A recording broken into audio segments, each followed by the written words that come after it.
Nós vamos ler a palavra de Deus em Lucas, capítulo 15, a conhecida parábola do filho pródigo. Eu vou ler o texto, embora você já conheça a história, eu vou ler o texto. Meu professor no seminário disse que é bom que o pregador faça uma boa leitura da Bíblia, que o seu sermão não prestar, pelo menos o povo foi abençoado com o texto bíblico. Então nós vamos ler o texto bíblico. Lucas capítulo 15, eu começo a ler o verso 11, Jesus falando para nós que um homem tinha 2 filhos. O mais novo disse ao seu pai: Pai, quero a minha parte da herança. Assim, o pai repartiu sua propriedade entre eles, os 2 filhos.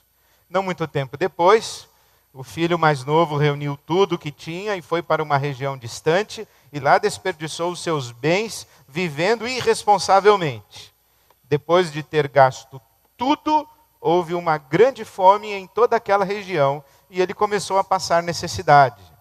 Por isso foi empregar-se com um dos cidadãos daquela região que o mandou para o seu campo a fim de cultivar porcos. E ele desejava encher o estômago com as vagens de alfarrobeira que os porcos comiam, mas ninguém lhe dava nada. Caindo em si, ele disse: Quantos empregados do meu pai têm comida de sobra, e eu aqui morrendo de fome? Eu me porei a caminho e voltarei para o meu pai e lhe direi: Pai, pequei contra o céu e contra ti, e já não sou digno de ser chamado teu filho. Trata-me como um dos teus empregados. A seguir, levantou-se e foi para o seu pai. Estando ainda longe, seu pai o viu e, cheio de compaixão, correu para o seu filho, o abraçou e o beijou. O filho lhe disse: Pai, pequei contra o céu e contra ti, já não sou digno de ser chamado teu filho. Mas o pai disse aos seus servos: Depressa, tragam a melhor roupa e vistam nele. Coloquem um anel em seu dedo e calçados em seus pés. Tragam um novilho gordo e matem-no. Vamos fazer uma festa e alegrar-nos. Pois este meu filho estava morto e voltou à vida. Estava perdido e foi achado. E começaram a festejar o seu regresso. Enquanto isso, o filho que era mais velho estava no campo. E quando se aproximou da casa, ouviu a música e a dança. E então chamou um dos servos e perguntou-lhe o que estava acontecendo. Este lhe respondeu: Seu irmão voltou, e seu pai matou o novilho gordo, porque o recebeu de volta são e salvo. O filho mais velho encheu-se de ira e não quis entrar. Então seu pai saiu e insistiu com ele, mas ele respondeu ao seu pai: Olha, todos esses anos tenho trabalhado como um escravo ao teu serviço e nunca desobedeci às tuas ordens. Mas tu nunca me deste nem um cabrito para eu festejar com os meus amigos. Mas quando volta para casa esse teu filho que esbanjou os teus bens com as prostitutas, matas o novilho gordo para ele. Disse o pai: Meu filho, você está sempre comigo e tudo que eu tenho é seu. Mas nós tínhamos que celebrar a volta de seu irmão e tínhamos de alegrar-nos, porque ele estava morto e voltou à vida, estava perdido e foi achado. Que Deus nos dê a sua palavra nessa noite. Amém. Esta parábola do filho pródigo, ou a parábola dos 2 filhos, ela nos ensina a respeito de Deus. E a melhor síntese que conheço deste ensinamento a respeito de Deus nesta parábola é a síntese que foi proposta por Rubem Alves, o escritor, teólogo, filósofo, educador Rubem Alves. Rubem Alves disse que quando o filho mais novo, que desperdiçou os bens de sua herança, os bens de seu pai, viveu de maneira irresponsável em terra distante, após ter cometido uma grande ofensa contra o pai, porque ele, na verdade, disse ao pai: Pai, o senhor está me atrapalhando. No que dependesse de mim, o senhor já estaria morto, mas como o senhor demora para morrer, será que tem jeito do senhor me adiantar a herança antes mesmo do senhor morrer? eu preferia que o senhor já tivesse morrido, porque assim eu pegava o que é meu e ia viver do meu jeito. Mas como o senhor não morre, dá para o senhor liberar o que é meu? Então, depois dessa ofensa ao pai, e depois de ter vivido de maneira irresponsável, em terra distante, desperdiçado tudo, ele volta para casa com um discurso ensaiado dizendo: pai, pequei contra o céu, pequei contra ti, não sou digno de ser chamado teu filho, trata-me como um escravo. Mas o pai o abraça, o beija, e então diz Rubem Alves que nessa hora o pai diz ao filho mais novo: meu filho, eu não somo débitos. Eu não somo débitos. Então chega o filho mais velho. E quando vê o pai celebrando e reintegrando aquele filho mais novo, seu irmão mais novo, a família com plenos direitos, como se nada tivesse acontecido, e devolvendo a ele direito à herança,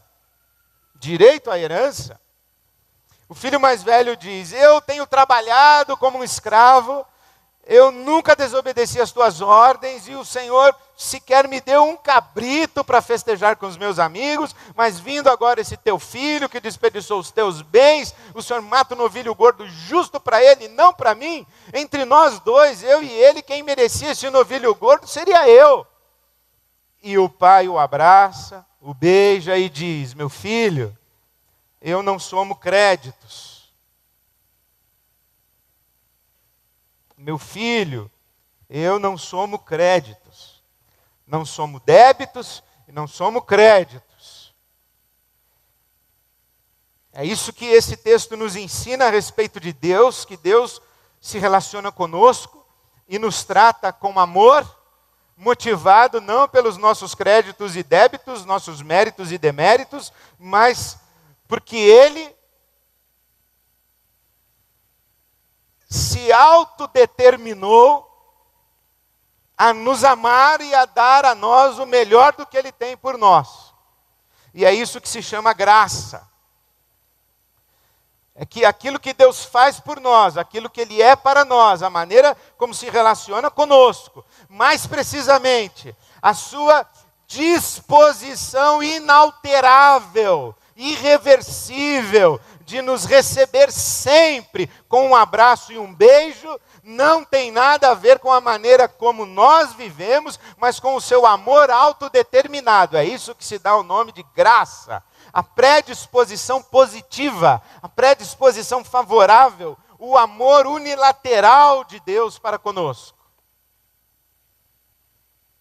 O que significa que Deus tem uma mesa posta, um novilho gordo morto, um banquete preparado para nós, e está à mesa, olhando no horizonte, um mínimo sinal de nossa busca por Ele, para que Ele se levante, nos dê um abraço, nos dê um beijo e nos coloque assentados à sua mesa. E não importa se você é um baladeiro, maconheiro, macumbeiro, não importa se você é um evangélico no 3º ano de medicina e que faz tudo certinho para o seu pai e dedica suas férias no Morro do Borel. Não importa. O que importa é que toda vez que você buscar a Deus, Ele vai receber você com um abraço e um beijo, e a mesa dele está posta. Não importa quem você seja. Não importa o que você faça ou deixe de fazer. Não importa o que você fez ontem, não importa o que você fez hoje de manhã, não importa o que você fez essa noite, não importa quem você era até a semana passada, não importa. Toda vez que você levantar os olhos para Deus, Ele vai receber você com o coração aberto para lhe dar um abraço e um beijo. E se você começar a falar assim: Deus, eu não mereço o teu amor, Ele vai dizer: meu filho, eu não somo débitos. E se você começar a reivindicar de Deus alguma coisa, achando que Ele está feliz pelo seu bom comportamento, Deus vai dizer para você: meu filho, eu não somo créditos. Eu amo você e isso não tem nada a ver com você, tem tudo a ver comigo. É isso. E se você acha que isso é absurdo, que eu estou exagerando no conceito da graça, cuidado que o irmão mais velho está aí sentado com você. O irmão mais velho já tomou posse da sua mente. Ele já habita o seu coração. Não esqueça nunca disso, pelo amor de Deus. Deus não soma débitos e não soma créditos.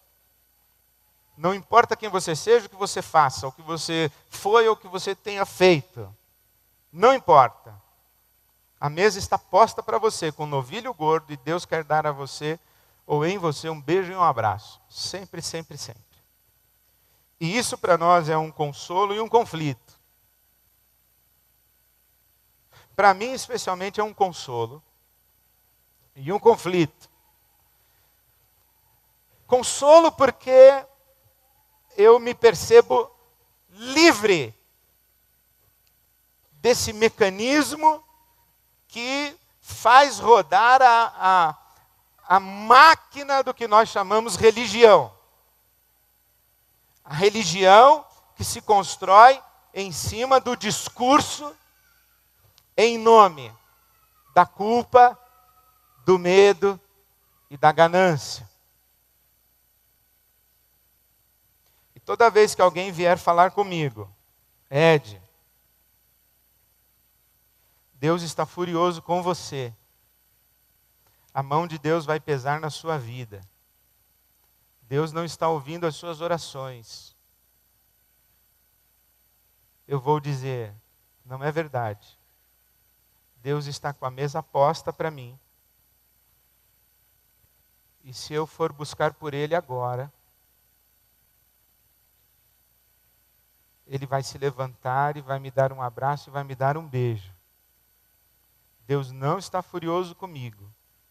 Não venha colocar culpa na minha cabeça e no meu coração, porque Deus não está furioso comigo.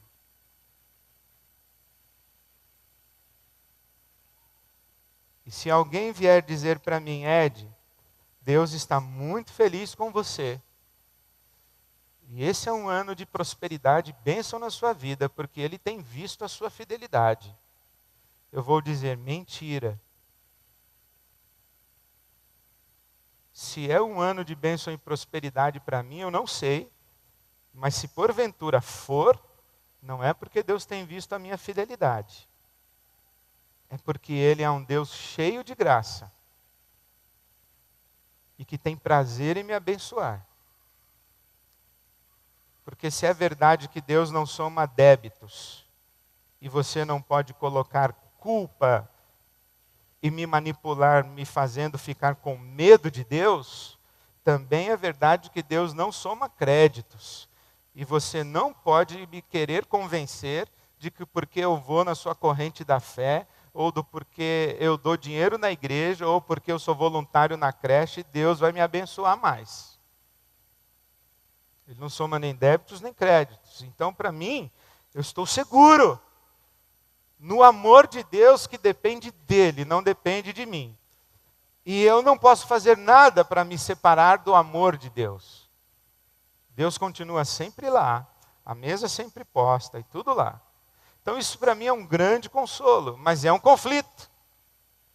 É um conflito porque quando eu olho ao meu redor, eu tenho uma sensação de que o discurso religioso funciona mais do que o discurso da graça. E que quando a gente começa a manipular pessoas em nome de uma culpa, em nome do medo e em nome de uma ganância, ou pessoas que se sentem muito devedoras para com Deus, ou pessoas que acreditam que podem adquirir créditos para com Deus, e a gente constrói uma máquina e uma rede de aprisionamento psicoemocional e até espiritual, eu tenho a sensação de que isso aí funciona mais. E estranhamente, de certa maneira, funciona mesmo. Porque a máquina religiosa, ela prospera. Os templos estão lotados, as correntes de fé estão superlotadas, os lugares de romaria atraem milhões de pessoas, não falta dinheiro para a construção de catedrais, não falta dinheiro para pagar programa de televisão, cifras milionárias, Não falta.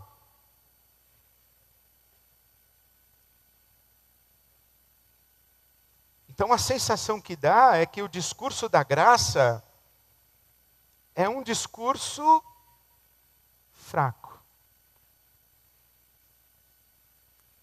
Você quer dizer que se eu der dinheiro na igreja ou não der, Deus vai me amar do mesmo jeito? Sim, Ele vai amar você do mesmo jeito.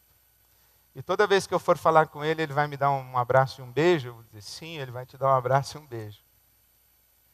Você quer dizer que se eu frequentar o templo ou não frequentar, Deus me ama do mesmo jeito? É isso aí. E se eu não frequentar e eu quiser de vez em quando, assim, ou quando meu pai ficar hospitalizado e eu procurar por Deus, Ele não vai dar as costas para mim? Não, de jeito nenhum. Ele vai te receber com um abraço e um beijo. Ele vai dizer, lamento muito que foi preciso seu papai ir para o hospital para você se lembrar de mim, mas eu estou aqui. Vem aqui, eu vou te dar um abraço e um beijo. Você quer dizer que se eu estiver cheirando cocaína, Deus me ama do mesmo jeito do que Ele ama você que é pastor? Eu falei, de onde você tirou a ideia que ser pastor é melhor do que cheirar cocaína? Ou do que o cara que é pastor é melhor do que o cara que cheira cocaína? É o irmão mais velho, hein? Cuidado com esse irmão mais velho, ele fala alto. Cuidado com ele.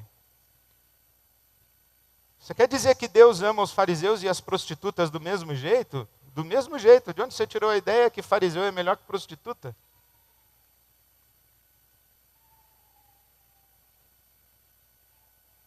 Deus não soma créditos nem débitos. E se a gente olhar bem fundo no coração de todo ser humano, nós somos muito parecidos. Aí você diz, então, que diferença faz eu dar dinheiro na igreja ou não dar? Que diferença faz eu me afastar de uma vida de promiscuidade ou não me afastar? Que diferença faz eu viver da maneira certa, honesta, íntegra?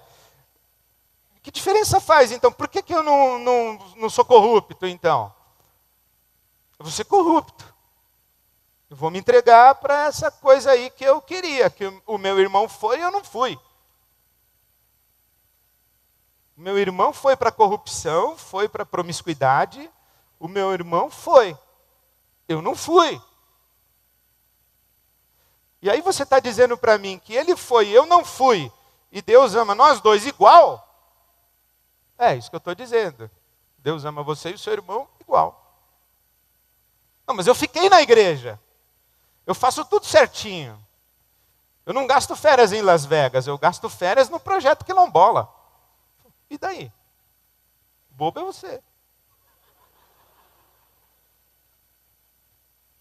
De onde você tirou a ideia que gastar férias no projeto social e missionário dá a você algum crédito para com Deus e o teu irmão que vai para Las Vegas e torra a grana dele em Las Vegas fica com débito? Que lógica é essa sua, da sua cabeça? Bom, então ano que vem eu vou para Las Vegas. Pô, se o meu irmão foi, aceitou aquela grana e eu não aceitei, pô, que diferença faz? Nenhuma? Bom, aí já não é bem assim. Porque eu estou falando que Deus ama você do mesmo jeito que ama o seu irmão. Estou falando que Deus não soma nem débitos e nem créditos. Eu estou falando que Deus espera sempre você com a mesa posta. Eu estou falando que Deus sempre está à sua disposição para lhe dar um beijo e um abraço. Eu estou falando que Deus está sempre aqui. O problema não é que a maneira como você vive causa uma mudança na maneira como Deus trata você. A maneira como você vive causa uma mudança na maneira como você trata a Deus. E aí é que está o perigo. Dependendo da maneira como você vive, não é Deus quem muda, é você que muda. A mesa está lá, Deus está lá, o novilho gordo está lá, mas você não está lá. Aonde você está? Ou no chiqueiro ou no borel. mas você não está na mesa. Ou você está ou no chiqueiro ou no coral, mas não está na mesa. Ou você está numa vida alienada de Deus, ou você está trabalhando para Deus como um escravo, mas não está na mesa.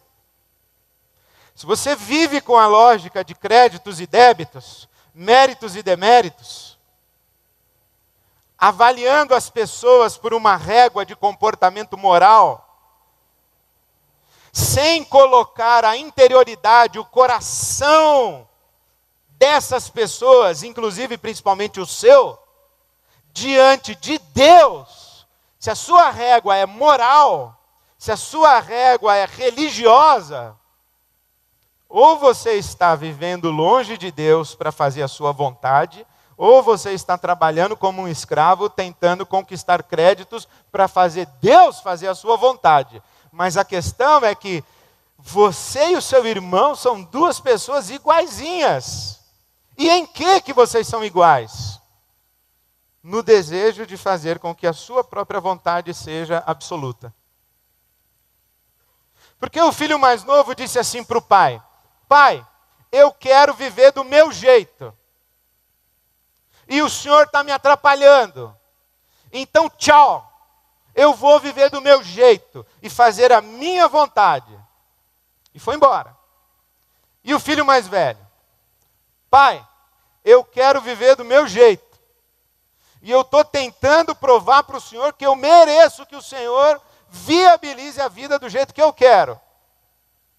Eu trabalho, eu obedeço, eu faço tudo certinho, e o senhor não me faz prosperar no meu emprego, o senhor não me deu aquele marido que eu estou clamando, já tem uns 8 anos que eu estou clamando por ele.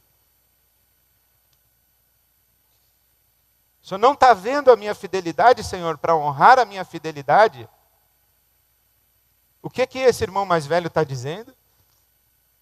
O que me interessa é ter um churrascão com meus amigos. Seria legal, inclusive, que o senhor nem aparecesse na festa. O senhor só viabiliza o churrascão.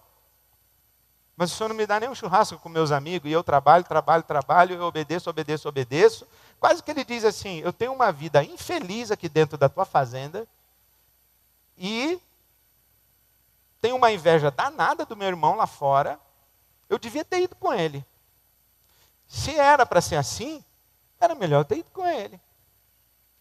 O que é que o pai diz para esses dois meninos? Vocês estão perdidos. Vocês estão perdidos. Nenhum de vocês dois me conhece. Porque o teu irmão mais novo está lá numa terra distante, longe de mim, alienado de mim. E você está lá na lavoura, está lá no meio do gado, está fazendo negócios na cidade, fazendo prosperar a fazenda, mas você não sabe nada de mim. O teu irmão mais novo, ele pegou todos os recursos que eu dei para ele e jogou pelo ralo. Foi tudo embora. Não ficou nada na mão dele da riqueza que eu tenho. E na tua também não ficou. Porque você está aqui na fazenda todo dia, mas vai me dizer que você nunca fez um churrasco para você? Eu não acredito que você não desfrutou de toda a riqueza que tem aqui na fazenda. É porque você pensa como escravo, né? Então o escravo não aproveita da riqueza da mesa. Nem chega perto da mesa, é escravo. O teu irmão deu as costas para nós, para mim, para você, viveu como se a gente não existisse. Foi embora para uma terra distante. E você também. Você não apenas deu as costas para mim, mas acabou de mostrar que também deu as costas para o seu irmão. Você se desconectou dele, meu filho. Do mesmo jeito que ele se desconectou de você. Agora, sabe uma coisa que é triste? Vocês se perderam de vocês mesmos. Seu irmão veio com esse papo de trata-me como um escravo. E você vem com essa conversa de que eu aqui dentro mais pareço um escravo. Vocês são meus filhos, só que vocês não entenderam isso. Vocês têm cabeça de mérito e demérito, de crédito e débito. No fundo, a lógica de vocês de mérito e demérito, crédito e débito, é porque vocês acreditam que podem conquistar créditos para comigo, para eu viabilizar a vontade de vocês. Vocês não entenderam nada de quem eu sou e de quem vocês são.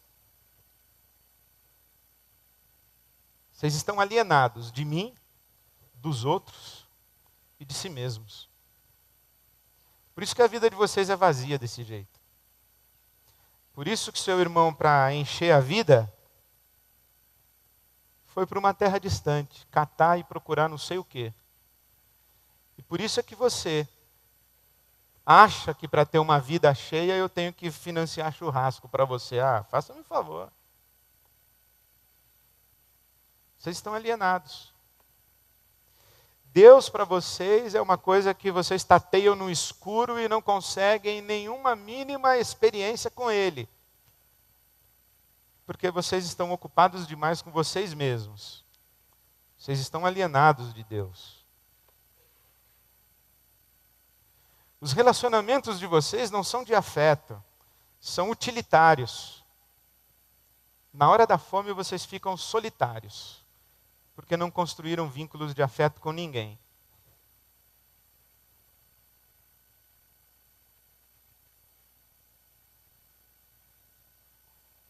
E vocês não sabem quem vocês são. Vocês têm crise de identidade. Não me admira que vocês caiam nessa conversa de culpa, medo e ganância. Vocês não entenderam nada de nada.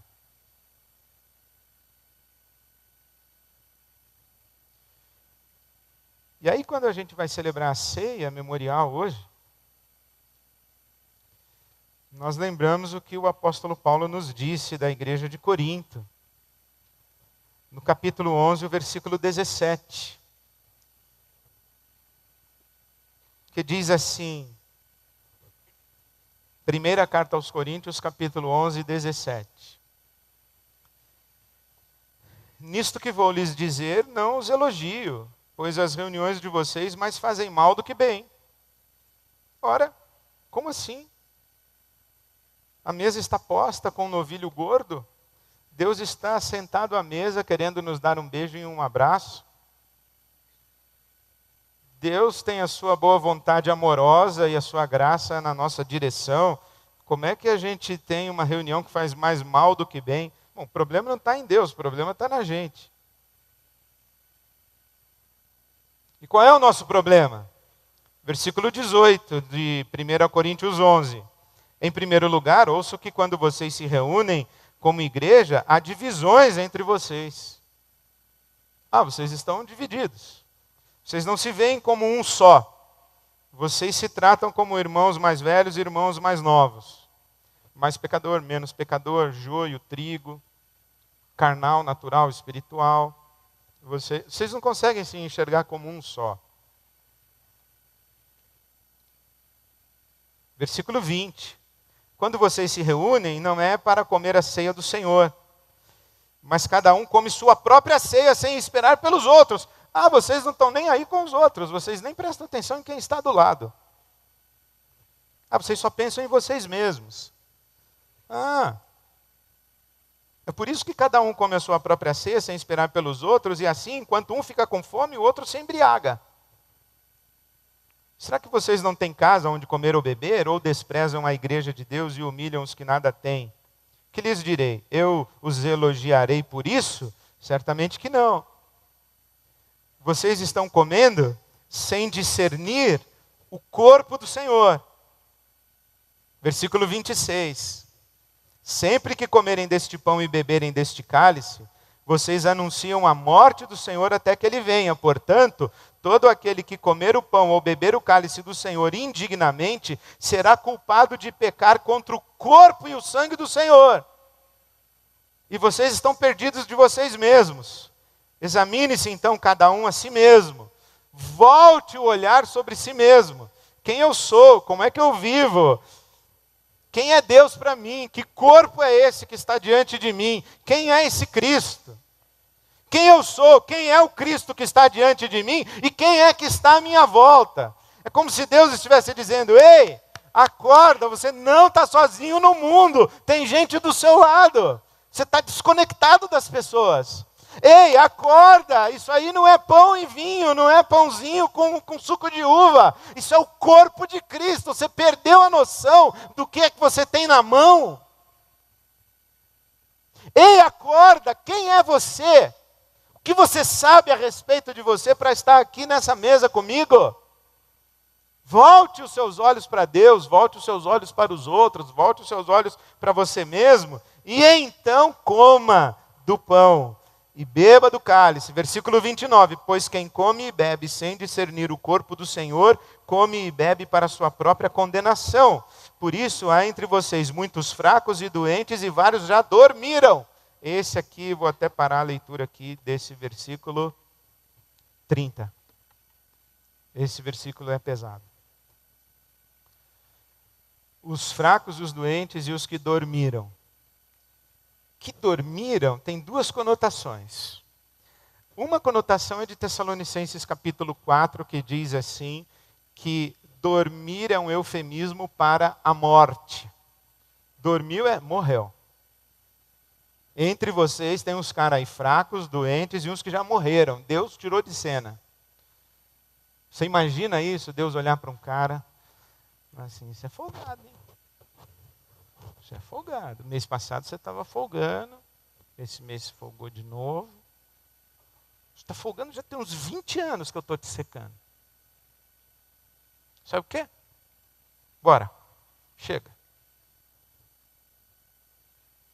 Vem prestar contas aqui em cima. Morreu. Eu não gosto muito dessa interpretação porque soa um pouco assim, culpa e medo, né? Eu falar com você, você que não está dando dízimo, Deus está de olho em você, mas você vai morrer cedo, hein? Você que tem amante, você que vem de carro batido com aquelas coisas assim, como é que é o nome? Com aquelas coisas, com massa. Você que vendeu seu carro batido para o seu cunhado com massa, Deus está te olhando, você vai morrer, hein? Depois você pega uma doença ruim aí, não sabe por quê. Aí já é medo e ganância, né? Medo e culpa. Se bem que Deus matou Ananias e Safira, né? Mas não vem ao caso agora. Mas tem a outra interpretação, que é a interpretação de Efésios capítulo 5, quando Paulo diz assim, desperta tu que dormes. E será que a gente não pode pensar no sono como uma alienação da vida, uma alienação de Deus, uma alienação dos outros, uma alienação em que a gente parece que está vivo, mas não está não. A gente está alienado. A gente não tem vínculos de afeto, a gente não tem uma interioridade construída com o fruto do Espírito Santo. Deus para nós é uma ausência muito mais do que uma presença consoladora, encorajadora, amorosa. Ele é um ausente. Será que os que dormem não podem ser sinônimos? O terceiro irmão dos meninos dessa parábola, que tem gente tão alienada de Deus agora, longe de Deus, mas tem gente alienada de Deus agora também no templo de Deus, mas ambos estão tateando no escuro em busca de Deus, estão desconectados de relações de afeto e de amor, e estão numa profunda crise de não saberem nem mesmo quem são, ou como disse o nosso poeta, são caçadores de si mesmos. Passam a vida como eu, caçador de mim. Deus continua lá, meu irmão, minha irmã. A mesa está posta, um novilho gordo está morto e oferecido como um banquete para nós. A pergunta é se nós estamos à mesa. Que diferença faz viver para Deus ou viver para mim mesmo?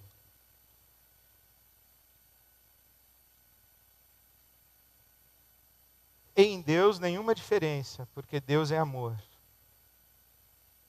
Mas em nós muita diferença. Por quê? Porque o Senhor nosso Deus, Ele não soma nem créditos nem débitos. Mas o nosso corpo soma créditos e débitos.